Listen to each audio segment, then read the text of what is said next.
Damhin ang pagpapala ng Panginoon. Umawit ng mga papuri at pasasalamat. Ito ang unang salmo sa 702 DZS, Radio TV, Agapay ng Sambayanan.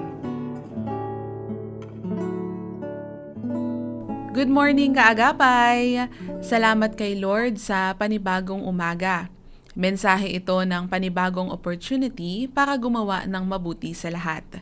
Makakasama mo ulit ako, si Shekinah Abalon, para sa ilang minutong encouragement mula ito sa programang Unang Salmo over 702 DZAS, FEBC Radio TV. Meron ka bang pagkain na pinakapaborito sa lahat?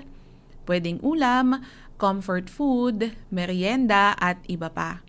Siguro yung iba, hinahanda pa yan habang nag-aalmusal ngayon. Yung tipong anytime at any point of the day ay okay lang sa'yo kung yun at yun lang ang kakainin mo. Kasi favorite mo nga naman. Sa akin, sinigang. Okay lang kung almusal, tanghalian at hapunan ko yon. Sobrang solid. Pero admittedly, alam mo, may mga times na pagpaulit-ulit na lang nakakasawa at gusto mo rin naman ng variety. O pwede din sa mga bata. Kapag may inintroduce ka sa kanilang laruan at nagustuhan nila ng sobra, malaki ang tsansang maging paborito na ito. Yun at yun lang ang hahanapin at lalaruin nila hanggang sa ma-outgrow at magsawa na lang. Normal lang sa atin ang magsawa sa mga bagay-bagay sa mundong ito. It's valid to crave a different taste, para naman may bago. Pero sa ating pananampalataya, may challenge ang Panginoon sa atin na hindi dapat nating pagsawaan. Pag-usapan po natin ngayon ang sinasabi sa Galatians 6 verse 9. Sabi dito, "So let's not get tired of doing what is good. At just the right time, we will reap a harvest of blessing if we don't give up." O sa Pinoy version, sabi doon, huwag tayong mapagod sa paggawa ng mabuti. Kasi dadating ang time na aani tayo kung hindi tayo magsasawa. Sa bahaging ito, pinapaalala ni Apostol Pablo sa mga taga-Galacia na meron na tayong bagong buhay matapos nating tanggapin si Jesus bilang tagapagligtas. At kalakip ng ating pagiging new in Christ, mayroon na rin tayong bagong identity bilang anak ng Diyos. Nagresulta ang ating faith sa bagong culture at bagong karakter. Ito rin ay paalala sa atin hanggang ngayon, kaagapay, lalo na ngayong buwan ng pag-ibig, patungkol sa ating hindi naghihinawang pagpapakita ng pagmamahal at paggawa ng mabuti sa iba. Habang ikaw ay nakikinig, sino nga ba ang mga taong nilalagay ng Panginoon sa iyong isipan? O baka literal na hinahayaan niyang makasama mo o makasalamuha mo ngayon na dapat mong hindi pagsawaan na gawa ng mabuti? Interestingly, walang conditions ang love at good works na sinasabi sa passage na ito. Hindi sinabing gumawa ka lang ng mabuti kasi ibabalik nila sa iyo yan, o mamili ka lang ng mga ideal person na mahalin at wag yung mga mahihirap mahalin. Ang sabi, wag kang mapagod. Wag kang tumigil. Kahit na may kahit pa, o kahit pa ikaw na lang ang natitira. Continue to show love and do good to everyone. Inahalin tulad ni Paul ang new life in Christ at paggawa ng mabuti sa paraan ng pagtatanim na kadalas ay nakikita natin sa mga magsasaka. Ang mantra nila, anuman ang itanim mo ay siyang aanihin mo. Kung mapapagod sila sa pagising ng pagkaaga-aga at magtanim, paniguradong walang kita at gugutumin sa mga susunod na araw. At damay tayo dun, kaagapay, kasi di ba kukulangin tayo sa supply. Sa ating mga tagasunod ni Jesus, ang mga mabubuting gawa at sakripisyo natin ay parang pagtatanim ng seed. Hindi mo man makikita kung paano ito lumalago at lumalaki, pero ang sigurado, may aanihin kang pagpapala kalaunan. Kaagapay, malinaw at nakakagana ang pangako dito na dadating ang tamang panahong aanihin mo ang iyong ginawang kabutihan sa iba. Ang gandang reminder, no? Patunay na walang season sa buhay ang magsistay. Kung sa ngayon ay invest ka ng invest sa good works, time will come that you will reap it.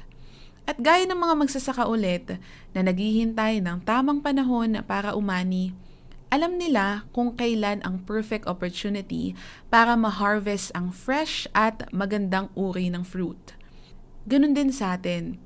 When we choose to do good, show love, and be consistent in it. Hindi man natin alam kung kailan talaga ang right time ni Lord, pero pangako niya, aani tayo sa oras na inilaan niya. At ang maganda pa dyan, kapag nahinog na ng panahon, ang ganda ng fruit na aanihin mo. Matamis, magandang klase, at magbibigay papuri pa sa Panginoon, hindi sa ating mga sarili. Kaya ang mensahe ng ating passage ngayon, do good, be consistent, and always give it your best shot when you show others your love. Kaagapay, nasa anong season ka ba ng buhay mo ngayon?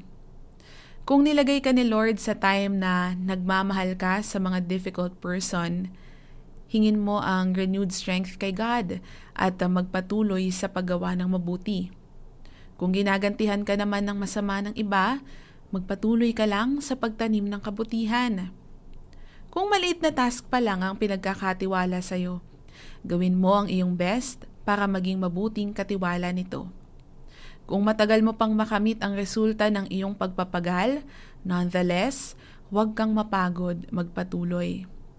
Sa aking pagtatapos, naalala ko ang kwento ng isang campus missionary who also happens to be my father noong sinimulan niya ang ministry ng Over the Edge Philippines 15 years ago. Mula sa pusong nagnanais magministeryo sa mga estudyante at kabataang hindi pa nakakakilala kay Kristo. Bilang volunteer, walang bayad, pero abonado pa sa pag-i-invest ng oras, panahon, resources, energy at iba pa. Pero ang pundasyon ng pagpapatuloy ay ang pag-ibig para sa iba. Ilang taon ding nagtanim ng kabutihan sa pamagitan ng pagtuturo, hanggang sa dumating ang isang araw na nakatanggap siya ng mensahe mula sa estudyanteng nagpapasalamat. Sabi ng student, "Sir, alam mo kahapon muntikan na ako. Gulong-gulo ng isipan ko. May pinaplano na akong gawin. Pero salamat kasi naalala kita eh. Natandaan ko yung kaibigan na sinabi mo sa klase natin. Yung Jesus na mahal ako. Kaya sir, nandito pa din ako hanggang ngayon." Isang mensahe lang pero bayad na lahat ng sakripisyo. Grabing affirmation at harvest yun na malaman mong may napagpala sa iyong ginawa. At mula nung araw na yon, ang sabi niya, "For the rest of my life, I'll commit myself to do this ministry." Yun din ang mensahe sa atin ng love that perseveres, kaagapay. Mula ito sa pag-ibig ng Diyos para sa atin. Hindi porke hindi natin nakikita ang inihahanda ng Panginoon ay hindi na ito dadating. Sabi nga, not because you don't see God's hands behind the scenes doesn't mean He is not working. Halika, samahan mo ako sa isang panalangin. Panginoon, salamat po kasi while we are here on earth, we are not waiting in vain. Salamat kasi binibigyan mo kami ng opportunity para iparamdam ang pag-ibig mo sa iba sa pamagitan ng aming mga gawang kabutihan. Minsan man ay nakakapagod at nakakawala na ng pag-asa at hindi madaling dumating ang reward. Salamat pa rin kasi paalala mo na may pagpapala kaming matatanggap. Dalangin namin ang katatagan sa pananampalataya at iba yung kalakasan upang maipagpatuloy namin ang iyong sinimulan sa aming mga buhay. Loobin mo pong mapapurihan ka sa tuwing kami ay nagiging mabuti sa kapwa. Maraming salamat po sa ngalan ni Jesus. Amen. Kaagapay, maraming salamat sa pagsama mo sa akin dito sa programang Unang Salmo na hatid ng 702 DZAS, FEBC Radio TV, Agapay ng Sambayanan. Ito po muli si Shekinah Abalon, nagpapaalala sa iyong si Kristo lamang ang tanging daan, kaya buhay mo'y kay Kristo lamang ilaan. Pagpalain siya sa kanyang mga gawa, nagpapagal, gumabi man umaraw. Tangan ang hiling, buhay na maginhawa.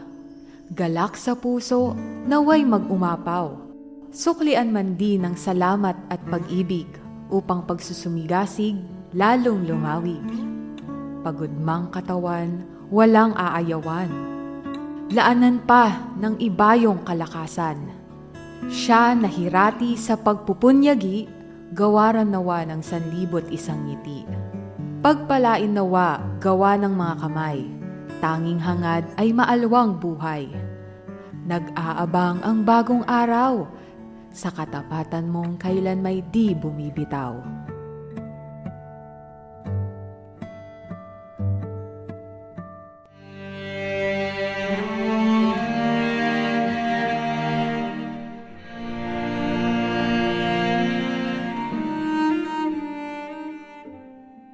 Panginoon, maraming salamat po sa panibagong araw, panibagong buhay, panibagong pag-asa.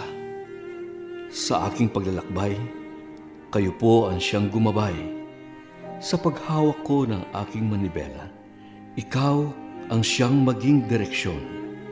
Sa bawat tutunguhin, sa bawat paroroonan, ligtas na biyahe ang aking hiling. Pagpalain nawa ang aking mga kamay upang maihatid ng maayos ang bawat mga sakay. Bigyan po ninyo ako ng matuwid na pananaw at mahabang pasensya sa mga kakaharaping pagsubok sa lansangan. Paghariin po ninyo ang pusong mapagpakumbaba at malawak na pangunawa sa kapwa. Dalangin ko po na sa maliit kong pamamaraan ay maging pagpapala ang aking sasakyan. Sa inyong mga kamay, isinasalang-alang ko ang kaligtasan ng aking patutunguhan. Sa pangalan ni Jesus, Amen.